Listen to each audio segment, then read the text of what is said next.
Praise the lord.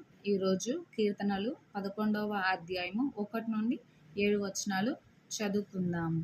ప్రధాన గాయకునికి దావీదు కీర్తన.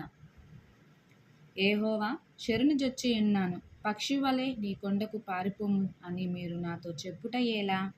దుష్టులు విల్లెక్కు పెట్టి ఉన్నారు, చీకటిలో యథార్థ హృదయముల మీద వెయ్యుటకై తమ బాణములు నారియందు సంధించి ఉన్నారు. పునాదులు పాడైపోగా నీతిమంతులేమి చెయ్యగలరు? యెహోవా తన పరిశుద్ధాలయంలో ఉన్నాడు. యెహోవా సింహాసనము ఆకాశమందు ఉన్నది. ఆయన నరులను కనులారా చూచుచున్నాడు. కనుదృష్టి చేత ఆయన వారిని పరిశీలించుచున్నాడు. యెహోవా నీతిమంతులను పరిశీలించును, దుష్టులను బలాత్కార శక్తులను ఆయన అసహ్యులు.